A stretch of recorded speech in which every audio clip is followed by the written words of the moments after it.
Wonderboy minaliit ang mga construction worker, Inoue matakos sa pera, Casimero nakulong na.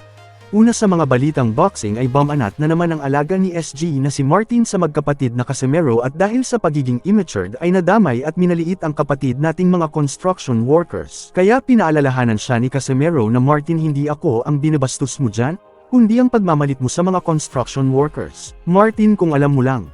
Ako Martin, kung hihinto na ako sa boxing walang problema kasi kuntinto na ako sa buhay ko. Ikaw napakitaan mo ang buong mundo sa galaw mo ha.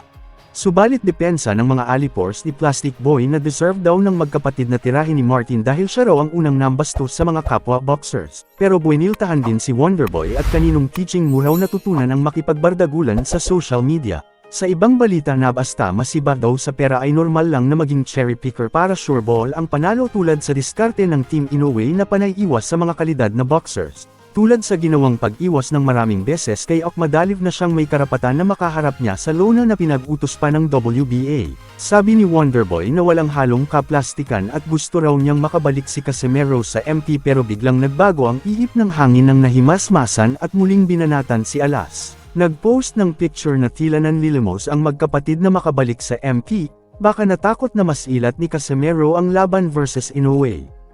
Meanwhile ay nakalinger at tuluyang nakakulong na talaga sa utak ni Ifugao Promotion si Cuadro Alas na baka pati sa pagtulog ay pangalang John Riel Casimero pa rin ang isinisigaw ng kanyang diwa, na halos oras-oras itong nagpapansin sa dating champion.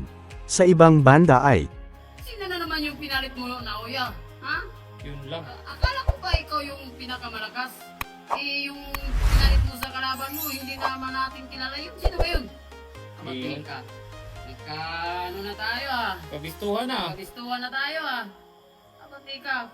Uy, Naoya Inoue, hindi ikaw ang tunay na malakas. Yan naghihintay na ako sa'yo. RDTV Cebu. Sale lang, Kuya Joseph. Sale pa lang yan, wala pa yan. Pero pula-pula ka na dito, pre. Ako daw. Let's